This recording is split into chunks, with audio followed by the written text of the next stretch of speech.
On this tutorial, I will show how to see if a sequence is converging and also find the limit.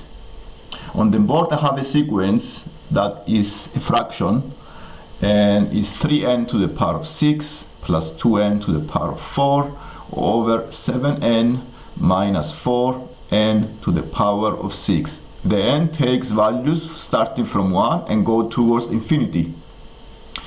We start by simplifying the fraction, especially if we have fractions. We simplify the fractions by dividing all of the terms by the highest power of the n. In this case, the highest power of n is n to the power of 6. So I need to start dividing the terms by the n to the power of 6. If I do this, the sequence is this one. I have 3 plus 2 over n squared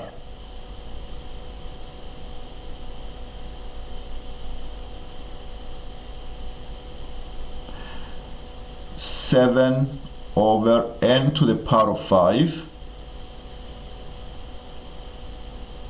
minus 4). So all I did now, I divided each term by the n to the power of 6. Now the fraction is a simpler fraction, and now the sequence has a more meaning. So 3 plus 2 over n squared over 7 over n to the power of 5 minus 4. So if you know, the n takes values going towards infinity.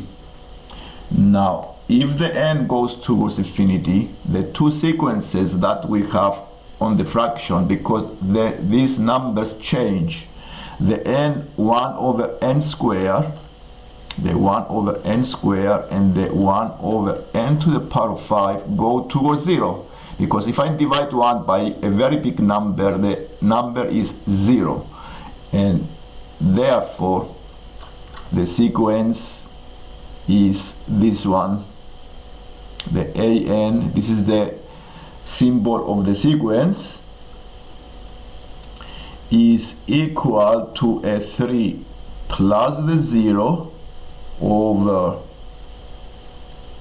the 0 minus 4, which means that it goes towards the negative 3 over 4.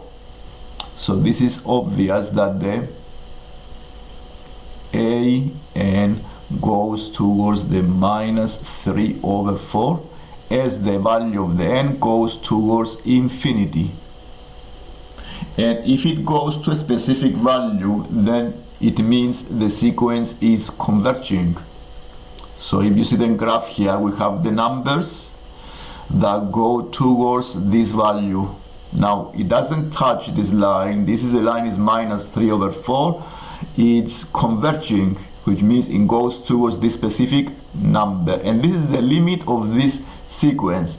Now if this is converging, if it goes towards a specific number, and if you see this sequence, it goes to a specific number, the minus 3 over 4, so we say the sequence converges.